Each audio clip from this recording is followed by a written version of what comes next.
Накануне Всемирного дня окружающей среды и Дня эколога в Национальной библиотеке Чувашской Республики состоялась научно-практическая конференция от экологического просвещения к экологической культуре населения с участием представителей органов власти, специалистов и ученых в области экологии и природопользования, преподавателей, студентов и учащихся образовательных учреждений города Чебоксары. В фойе библиотеки развернулись различные творческие площадки. Конечно же, воспитывать бережное отношение к окружающей среде нужно с самого детства. Во-первых, будущее, конечно же, страны, экологическая обстановка, конечно, зависит от будущего молодого поколения.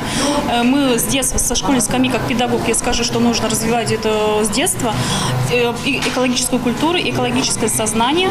Но все-таки все эти проведенные мероприятия, конечно, хорошо влияют на результаты на Всероссийской олимпиаде школьников по биологии и экологии.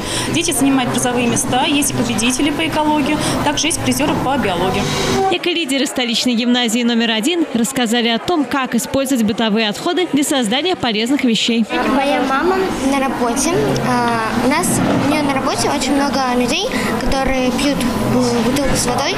И она просит этих людей, чтобы они приносили крышки и бутылки к ней, и она ложит их в коробку и относит мне.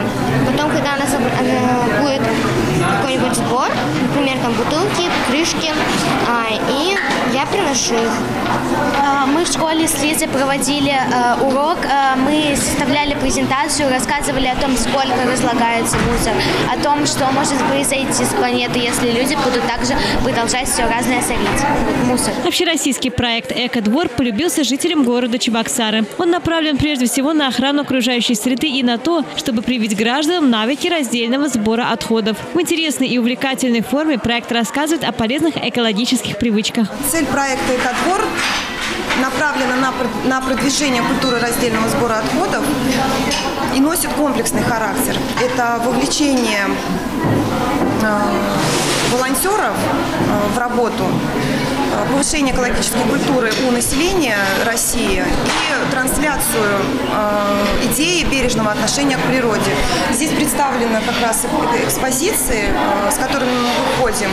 Это викторины для детей по периодам разложения отходов, чтобы дети знали сроки разложения, да, чтобы это все не попадало на свалки, а отправлялось в переработку. Заповедник Присурский уже давно помогает сохранять уникальную природу Чувашии. Почетного звания «Заслуженный эколог Чувашской Республики» удостоилась начальник отдела экологического просвещения и экотуризма Государственного заповедника Присурский Наталья Панченко. Как у любого заповедника, их в России 106, у нас 3 основные функции. Это охрана, изучение и эколого-просветительская работа.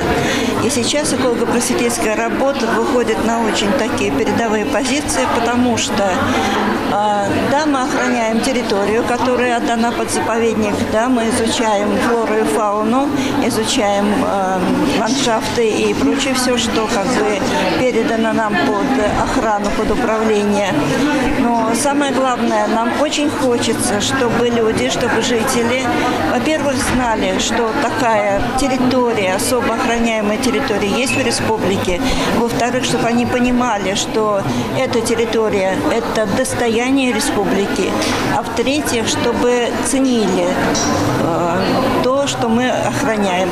Ну и чтобы поменьше возникало каких-то недопониманий между жителями и людьми, работающими в заповеднике, потому что пока еще приходится и останавливать браконьеров, и бороться с пожарами, с лесными и так далее. Поэтому очень хочется, вот я считаю своей просто миссией донести до каждого, что заповедник – это для людей, что заповедник – это ценность и достояние республики. Сейчас очень много делается для того, чтобы люди задумывались о рациональном использовании природных ресурсов. К примеру, рассматривается законопроект о запрете определенного вида пластика, который не перерабатывается. Кроме того, идет борьба с несанкционированными свалками и строительство очистных сооружений. Поздравил экологов с их профессиональным праздником и председатель комитета по экономической политике, агропромышленному комплексу и экологии Госсовета Чувашской Республики Сергей Павлов. Во-первых, это профессиональный праздник тех людей, экологов, тех людей, которые болеют за сохранение нашей природы. Но я считаю, что это не только как бы бы профессиональный праздник, но и праздник тех людей, которые заботятся о природе. И еще раз, этот день позволяет нам задумываться над тем, правильно ли мы живем, правильно ли используем ресурсы, природные ресурсы. Поприветствовал гостей праздника исполняющий обязанности министра природных ресурсов и экологии Чувашской республики Эмир Бедердинов. Желаю всем, кто связал судьбу с важным и благородным делом охраны природы и достижения намеченных целей, реализации замыслов, высоких результатов в нашем общем деле, крепкого здоровья, долголетия и счастья вам и вашим семьям. С праздником! Так что каждый из нас может помочь окружающей среде. Познавательными для гостей стали также живой урок о заповедной природе от заповедника Присурский и интеллектуальная игра «Думай по-зеленому» от Национальной библиотеки. Елена Яковлева, Юрий Гурьянов. Жизнь столицы.